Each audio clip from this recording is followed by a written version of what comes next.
तो आपको ये मानचित्र देखना है, ये नक्शा देखना है, और इसमें ये जो लाल रंग का ये पिन किया हुआ है ये क्या है, इसकी लोकेशन को ध्यान से देखिए।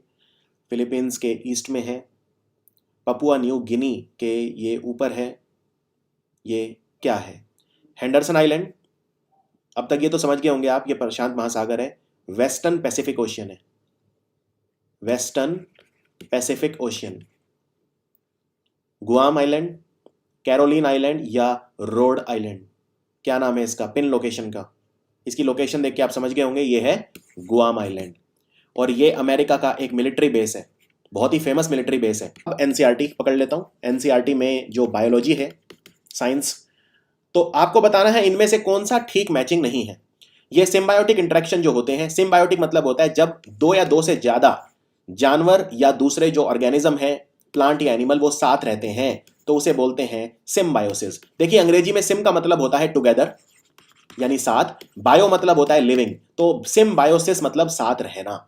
और साथ रहना तीन तरह से हो सकता है, म्यूचुअलिज्म, कमेंसलिज्म और पैरासिटिसिज्म। तो इनमें से मैच करो कौन सा मैच सही है। ठीक है, सबसे पहला है म्यूचुअलिज्म। म्यूचुअलिज्म में क्या है, अगर दो जानवर या दो पौधे या एक पौधा एक जानवर या कोई भी दो चीज साथ रह रही हैं, एक का फायदा होगा और दूसरे का भी फायदा होगा। तो इसका एक एग्जांपल है एपीफाइट। एपीफाइट वो पौधे होते हैं जो दूसरों के ऊपर उग जाते हैं और उनसे सपोर्ट लेते हैं। तो एपीफाइट जो होते हैं, जैसे ऑर्चिड हो गया, ठीक है। अब क्या होता है कि एक पौधा अगर दूसरे के ऊपर उग जाएगा, ठीक है, तो दूसरा उसे सपोर्ट देता है, तो दूसरे वाले का कोई नुकसान नहीं है। जो पौधा सपोर्ट दे रहा है उसका कोई नुकसान नहीं है उसमें, लेकिन जो पौधा सपोर्ट ले रहा है उसका तो फायदा है, उसे सपोर्ट मिल गया। तो इसमें एक का फायदा है और दूसरे को कोई फर्क नहीं पड़ता, दूसरा बराबर है। इसको बोलते हैं कमेंसलिज्म। तो एपीफाइट जो एग्जांपल है वो कमेंसलिज्म का है, म्यूचुअलिज्म का नहीं है। इसमें दोनों का फायदा नहीं हो रहा है। ये वो वाली बात है कि मान लो आपने किसी को कंधे पे उठा लिया थोड़े थोड़ी दूर के लिए, तो कंधे पे उठा लिया तो जिसको कंधे पे उठाया उसका तो फायदा है, और आपको उसकी हेल्प करने से आपका तो कोई नुकसान नहीं है उसमें। तो वो जो है वो एक कमेंसलिज्म का एग्जांपल है। कमेंसलिज्म में एक का फायदा होता है, दूसरे को कोई फर्क नहीं पड़ता। दूसरा ऑप्शन देखते हैं, कमेंसलिज्म नाइट्रोजन फिक्सिंग बैक्टीरिया, जो लेग्यूमिनस प्लांट जो होते हैं उनके रूट नोड्यूल में रहते हैं।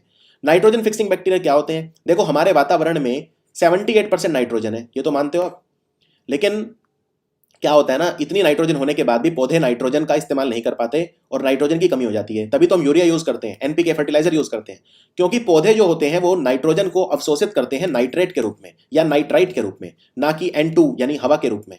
इसीलिए हमें ऐसा चाहिए कोई बैक्टीरिया जो नाइट्रोजन को कन्वर्ट कर दे नाइट्रेट में, जैसे नाइट्रीफाइंग बैक्टीरिया होते हैं, और वो इनके रूट नोड्यूल में रहते हैं, तो इनको जगह मिल जाती है रहने के लिए, और जो लेग्यूमिनस प्लांट है वो उनको नाइट्रोजन मिल जाती है। ये दोनों का फायदा होता है इसके अंदर। तो ये म्यूचुअलिज्म का एग्जांपल है। तो ये भी गलत मैच किया हुआ है कमेंसलिज्म में, क्योंकि सिर्फ एक का फायदा होगा और दूसरे को फर्क नहीं पड़ेगा। तीसरा है पैरासिटिसिज्म। इसका एग्जांपल है माइकोराइजे। अब ये माइकोराइजे क्या होते हैं? देखो लगभग 80% पौधे ऐसे होते हैं जिनकी जो जड़ें होती हैं उनमें फंगस रहती है, उस फंगस को बोलते हैं माइकोराइजे। इससे ये फायदा होता है पौधे का कि जो फंगस होती है वो जमीन से जो खनिज है, जो पानी है, जो मिनरल है, उनको खींच लेती है, तो पौधे को खनिज मिल जाते हैं और फंगस को बना बनाया खाना मिल जाता है, क्योंकि फंगस अपना खाना खुद नहीं बना सकती। हाँ, एल्गे अपना खाना खुद बना सकते हैं। एल्गे प्रकाश संश्लेषण करते हैं, फोटोसिंथेसिस करते हैं और अपना खाना खुद बनाते हैं। तो इसमें दोनों का फायदा है, यानी माइकोराइजे जो एग्जांपल है ये है म्यूचुअलिज्म का। तीनों ही गलत मैच है, आंसर है नन, कोई भी ठीक मैच नहीं है। और ये एनसीईआरटी है, बिल्कुल आई थिंक 6th क्लास की एनसीईआरटी है ये, बहुत ही सिंपल। सिम्बायोसिस का एग्जांपल देख लीजिए यहाँ पे, नाइट्रोजन फिक्सिंग बैक्टीरिया। म्यूचुअलिज्म का, सिम्बायोसिस तो 3 तरह का होता है, म्यूचुअलिज्म का एग्जांपल है। तो म्यूचुअलिज्म के बाद माइकोराइजे भी एग्जांपल है म्यूचुअलिज्म का। पैरासाइट का एग्जांपल, पैरासाइट में क्या होता है, एक का फायदा दूसरे का नुकसान।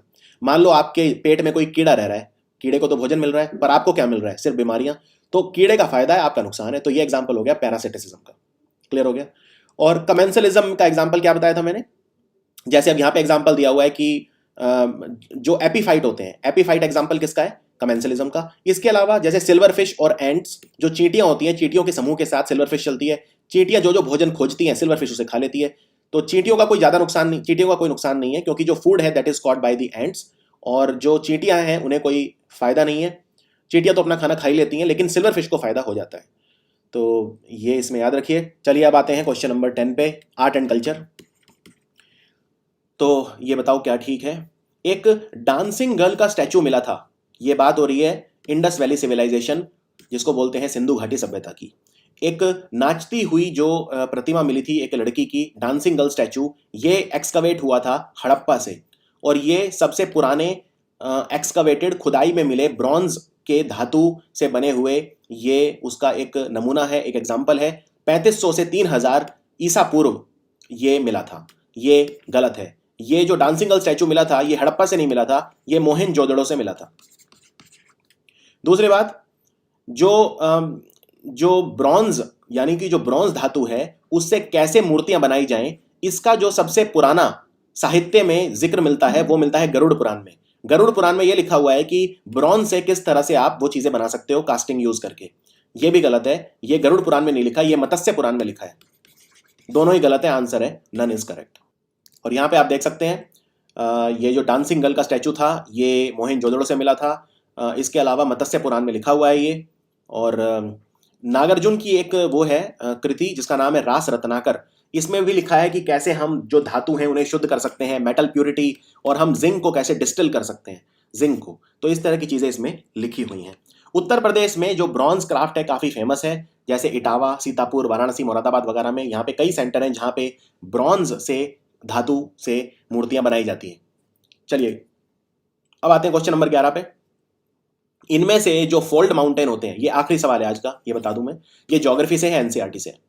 जो फोल्ड माउंटेन होते हैं, फोल्ड माउंटेन का एग्जांपल दे सकते हो, जैसे हिमालय, वो एक न्यू फोल्ड माउंटेन है हिमालय, और ओल्ड फोल्ड माउंटेन है अरावली के पहाड़। अरावली के पहाड़ ऐसा माना जाता है दुनिया में सबसे पुराने फोल्ड माउंटेन है, और हिमालय के पहाड़ दुनिया में सबसे नए फोल्ड माउंटेन है। तो जो फोल्ड माउंटेन क्या होता है, जो एक के बाद एक फोल्ड आता है जिसके ऊपर एक के बाद एक, ठीक है, जैसे आप परत परत बाय परत जिसे कहते हैं। तो जो फोल्ड माउंटेन होते हैं ये धरती का जो क्रस्ट होता है, धरती के तीन वो होते हैं, क्रस्ट, मेंटल और कोर। तो क्रस्ट में अगर कोई फॉल्ट आ जाता है, फॉल्टिंग ऑफ अर्थ क्रस्ट, उसकी वजह से बनते हैं फोल्ड माउंटेन। नहीं, ये गलत है। फॉल्टिंग ऑफ अर्थ क्रस्ट की वजह से बनते हैं ब्लॉक माउंटेन, जैसे विंध्या, सतपुरा, ये सब ब्लॉक माउंटेन है। दूसरा, ये जो फोल्ड माउंटेन है ये बनते हैं डिन्यूडेशन से, डिन्यूडेशन से रेजिडुअल माउंटेन बनते हैं, ना कि फोल्ड माउंटेन, ये भी गलत है। और तीसरा, जो फोल्ड होते हैं, फोल्ड में अब देखो कहीं पे फोल्ड आता है तो एक ऊपर वाला एरिया होता है, एक नीचे वाला एरिया हो जाता है। तो जो ऊपर वाला एरिया होता है, यानी जो अप फोल्डेड वेव्स होती हैं, तरंगे, जैसे क्रेस्ट और ट्रफ सुना होगा आपने भाई, जब कोई तरंग चलती है तो कैसे चलती है, ऐसी चलती है। तो ये उसमें ये ऊपर वाला एरिया क्रेस्ट होता है, नीचे वाला ट्रफ होता है। तो इसमें जो अप फोल्ड यानी जो क्रेस्ट वाला एरिया होता है उसे बोलते हैं सिनक्लाइन, फोल्ड में नहीं, ये उल्टा है। ऊपर वाले एरिया को बोलते हैं एंटीक्लाइन, और जो नीचे डिप्रेशन होती है, जो गड्ढा होता है, उसे बोलते हैं सिनक्लाइन। तीनों ही गलत है, आंसर है नन इज करेक्ट। ये एनसीईआरटी में आप देख सकते हो, इन्होंने बड़ा अच्छे से डायग्राम भी बना के दिखाया है। ये देखो, ये है क्रस्ट आपका, और इसमें ये फोल्ड माउंटेन जो है ये इसमें ये ऊपर वाला जो एरिया ये एंटीक्लाइन है, नीचे वाला सिनक्लाइन है। और ये ब्लॉक माउंटेन है जो अर्थ के क्रस्ट में अगर फॉल्ट आ जाता है उसकी वजह से बनते हैं, और रेजिडुअल माउंटेन बनते हैं डिन्यूडेशन की वजह से। ये है प्रशांत महासागर, आप जानते हैं दक्षिण अमेरिका के वेस्ट में, और ये दक्षिण अमेरिका के ईस्ट में है अटलांटिक ओशियन, जो अफ्रीका और दक्षिण अमेरिका को जुदा करता है, और नीचे अंटार्कटिका। अब ये आपको बताना है ये कौन सा रास्ता है जो ये लाल रंग के एरो से दिखाया गया है, ये दक्षिण अमेरिका और अंटार्कटिका को बीच में उनको सेपरेट करता है। स्कॉटिक सी, ड्रेक पैसेज, ब्लू पैसेज या वेडल सी, ये है ड्रेक पैसेज। यहाँ पे डायग्राम में दिखाता हूँ आपको। ये साउथ अमेरिका है, ये जो कंट्री है ये है अर्जेंटीना। ये सबसे नीचे का जो एरिया है ये केप हॉर्न, ये फॉकलैंड आइलैंड है। नीचे अंटार्कटिका है, और इनके बीच में ये जो रास्ता है ये है ड्रेक पैसेज। ड्रेक पैसेज, यहाँ पे कुछ आइलैंड है, जैसे ये है south Shetland island, south Orkney island, तो ये सब भी आपको पता होने चाहिए। साउथ शेटलैंड आइलैंड, तो साउथ शेटलैंड आइलैंड और केप हॉर्न, इनको एक तरह से अलग करता है ये ड्रेक पैसेज, इनके बीच का रास्ता है। क्वेश्चन नंबर नेक्स्ट, ये है आर्ट एंड कल्चर से। कौन सी पेंटिंग की बात हो रही है ये बताना है आपको, कौन सी पेंटिंग्स की बात हो रही है। इन पेंटिंग्स का जो साइज है वो 25 स्क्वायर इंच से ज्यादा नहीं होना चाहिए। समझ में आया? 25 स्क्वायर इंच, ये एरिया यानी क्षेत्रफल। तो ये जो पेंटिंग है इनका जो साइज है आपको 25 स्क्वायर इंच, यानी आप कह सकते हो 5x5, 5 इंच लंबाई 5 इंच चौड़ाई, उससे ज्यादा नहीं होना चाहिए, एक तरह से 25 स्क्वायर इंच। ये जो पेंटिंग है इनमें इस्तेमाल होता है लाल रंग के लेड पेंट का, रेड लेड पेंट। और ये पेंटिंग बनाई जाती थी पुनर्जागरण का जो दौर था यानी रेनेसां पीरियड, उसके वक्त बनाई जाती थी। इस पेंटिंग में, इन पेंटिंग में जो व्यक्ति है जिसके ऊपर पेंटिंग बनाई गई है वो अपने ओरिजिनल साइज के 1/6 डायमेंशन से ज्यादा नहीं होना चाहिए। यानी अगर मान लो कोई व्यक्ति है जिसकी पेंटिंग बन रही है, अगर उसका मुंह 9 इंच का है तो वो 1/6 यानी 1.5 इंच से ज़्यादा उसका मुंह आप नहीं दिखाओगे पेंटिंग के अंदर। तो कौन सी पेंटिंग की बात हो रही है? सबसे पहला Armamalai cave painting, Lepakshi painting, Arivar Koil painting या मिनिएचर पेंटिंग। ये 3 फीचर हैं इस पेंटिंग के। ये पेंटिंग है मिनिएचर पेंटिंग। इनके बारे में आपको बता दूं, पहली बात तो यहाँ मिनिएचर से मतलब वो नहीं है मिनिमम यानी छोटी पेंटिंग, नहीं।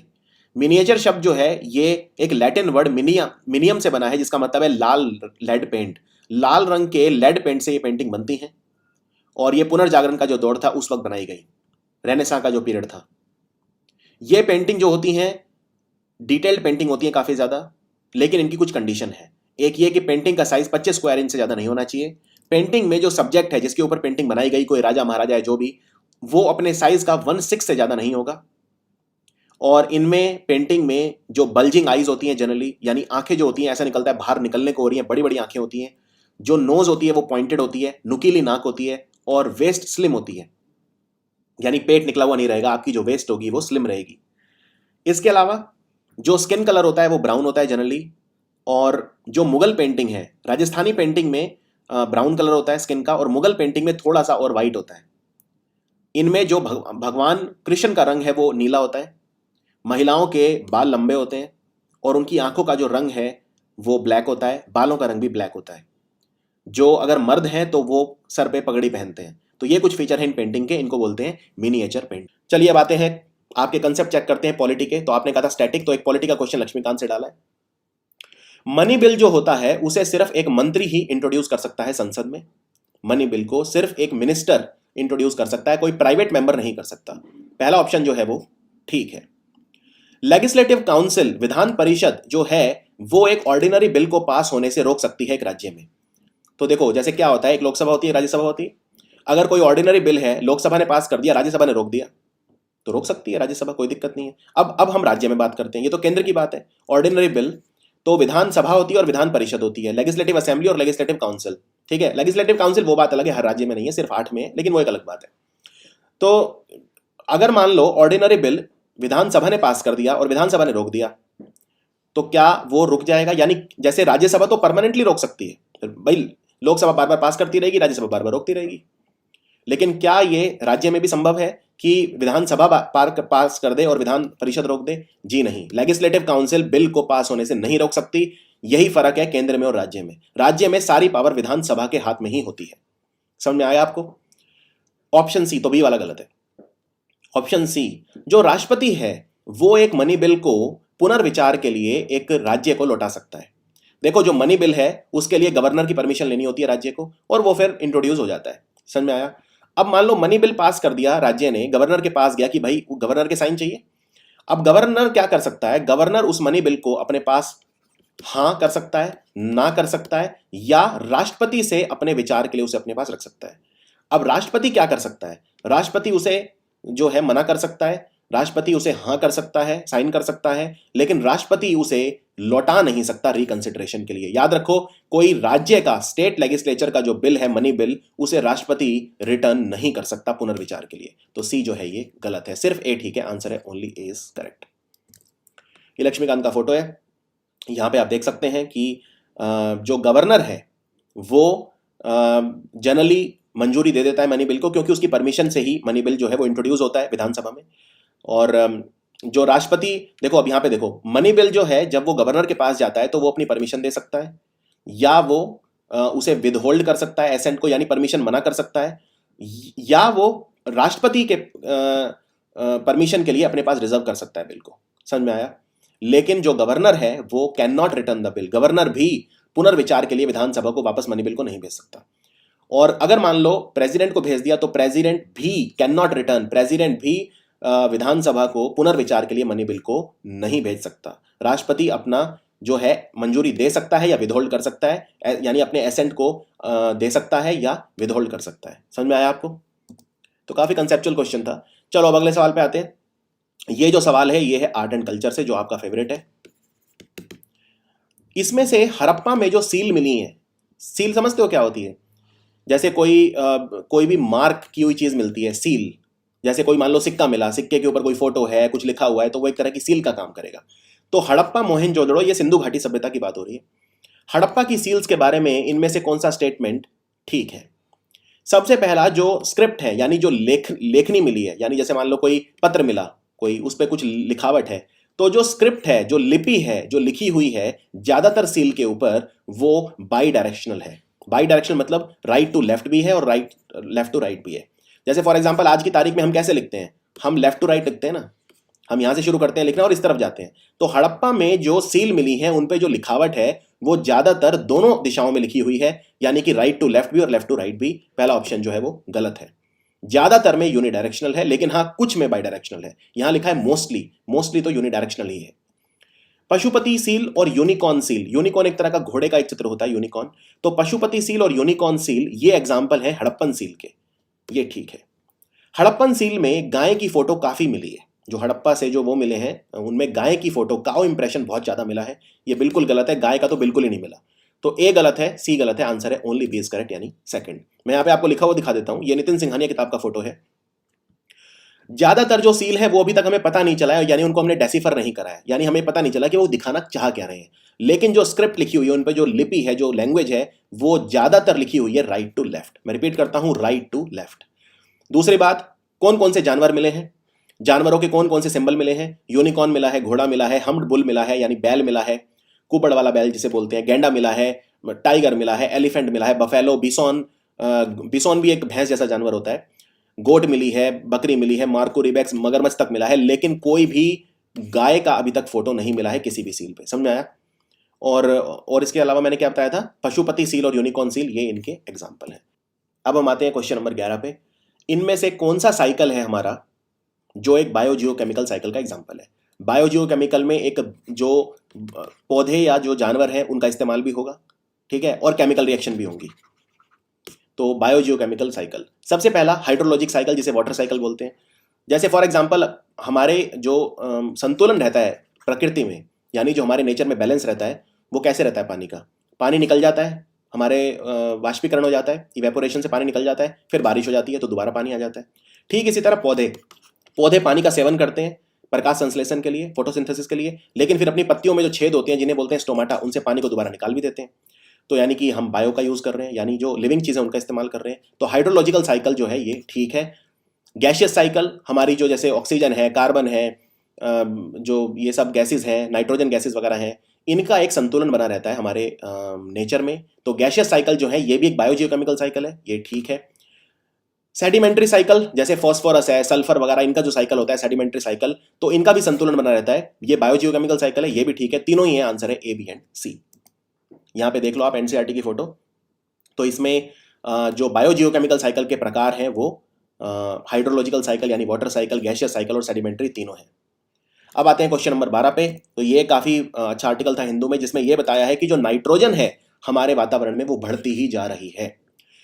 तो नाइट्रोजन का जो गैस होती है, जो नाइट्रोजन का प्रदूषण करती है, वो मेनली 3 तरह की होती है, NO2 नाइट्रोजन डाइऑक्साइड और नाइट्रस ऑक्साइड यानी N2O। अब इसमें से आपको यह बताना है कि क्या ठीक है। सबसे ज्यादा जो N2O निकलता है वो हमारी मिट्टी से निकलती है, यानी हमारी जो खेती है, खेती सबसे ज्यादा प्रदूषण करती है N2O का, यानी N2O गैस हमारे खेतों से निकलती है सबसे ज्यादा, ये ठीक है।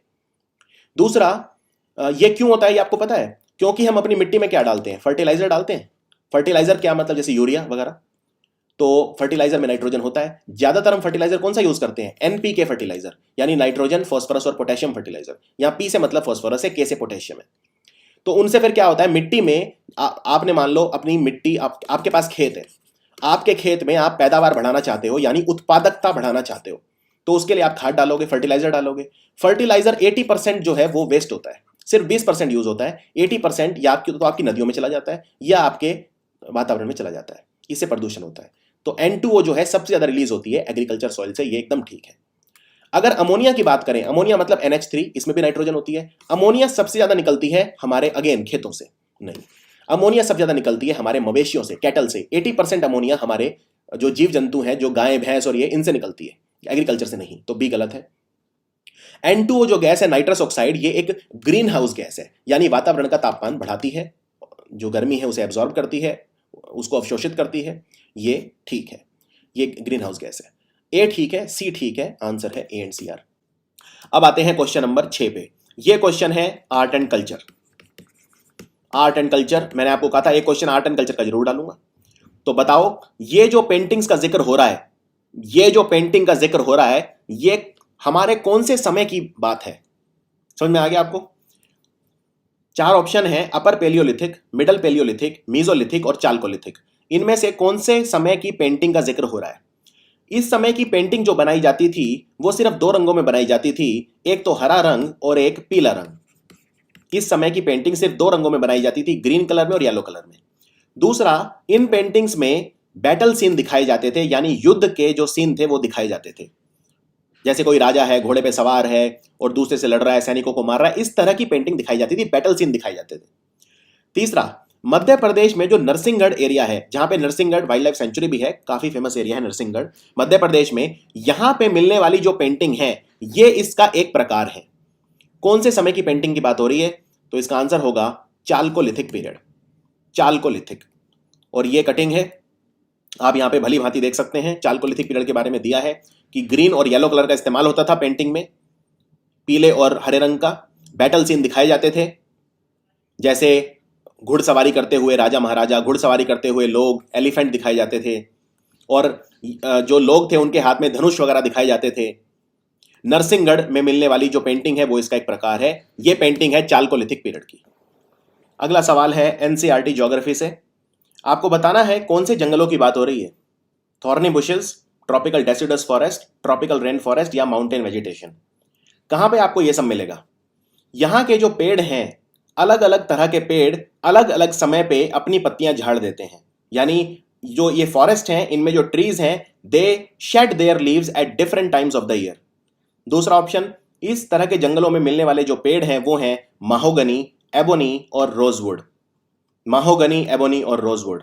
तीसरा, इस तरह के जंगल अंडमान निकोबार में पाए जाते हैं और भारत के उत्तर पूर्वी राज्यों में पाए जाते हैं। कौन से जंगलों की बात हो रही है? देखिए, अंडमान निकोबार नॉर्थ ईस्ट में बारिश बहुत ज्यादा है, हैवी रेनफॉल। दूसरी बात, ये जो पेड़ है माहोगनी, एबोनी और रोजवुड, ये हैवी रेनफॉल के ट्रॉपिकल रेन फॉरेस्ट में मिलते हैं। आंसर है ट्रॉपिकल रेन फॉरेस्ट। और इन्हीं तरह के फॉरेस्ट में ये वहां होते हैं जहां पे बारिश और सूरज की रोशनी दोनों बहुत ज्यादा होती हैं। यहाँ की जो कैनोपी है, कैनोपी डेंसिटी बहुत ज्यादा होती है, पेड़ बहुत घने होते हैं। और पेड़ जब बहुत घने होते हैं तो उनको सपोर्ट चाहिए होता है, क्योंकि काफी लंबे लंबे बड़े बड़े पेड़ होते हैं और जो जड़ें होती हैं वो ज्यादा गहरी नहीं होती। अब सवाल ये है, अगर मान लो कोई पेड़ है और उसकी जड़ें गहरी है नहीं, तो क्या वो गिर नहीं जाएगा?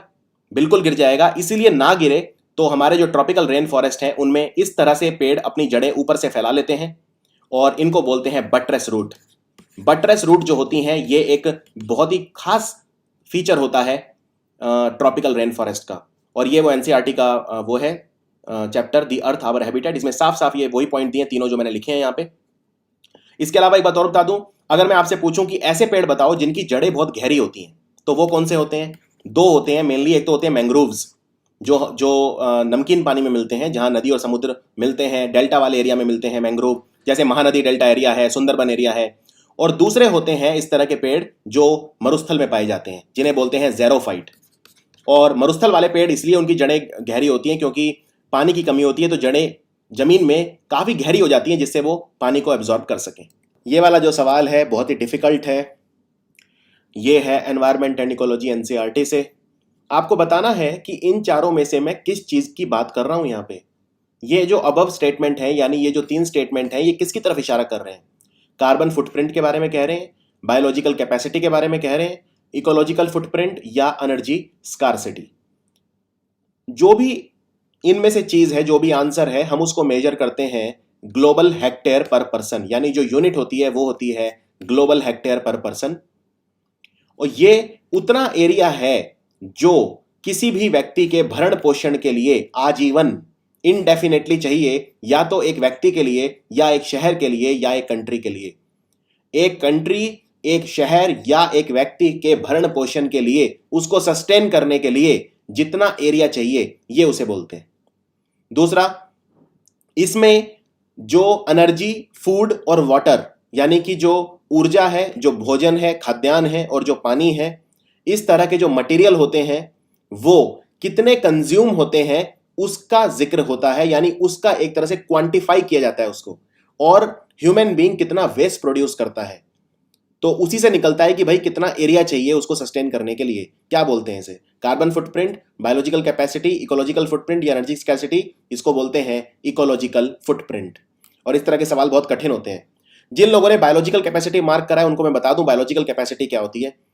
जो धरती होती है, अर्थ, वो ह्यूमन बींग्स को सस्टेन जब करती है, धरती की उस कैपेसिटी को कि वो ह्यूमन बींग्स जो भी वेस्ट प्रोड्यूस करते हैं, जो भी चीज ह्यूमन बींग्स यूज करते हैं, उसको धरती दोबारा बना सके, उसको बोलते हैं धरती की कैपेसिटी को बायो कैपेसिटी या बायोलॉजिकल कैपेसिटी। तो ये एनसीईआरटी का वो फोटो है और यहां पे आप देख सकते हो इकोलॉजिकल फुटप्रिंट क्या होता है। ये वो एरिया होता है जो किसी व्यक्ति, शहर या देश को सस्टेन करने के लिए चाहिए, उसको बोलते हैं इकोलॉजिकल फुटप्रिंट। और धरती की वो सीमा कि वो ह्यूमन बींग्स के द्वारा जो किया जाता है इम्बैलेंस, उसको बैलेंस दोबारा कर सके, उसको बोलते हैं धरती की कैपेसिटी यानी बायोलॉजिकल कैपेसिटी। और प्रॉब्लम तब आती है जब बायोलॉजिकल कैपेसिटी जब है हम उसको सुपरसीड कर जाते हैं। बायोलॉजिकल कैपेसिटी को जब हम एक्सीड कर जाते हैं, जब हम उससे आगे निकल जाते हैं, तो फिर धरती का पतन शुरू हो जाता है।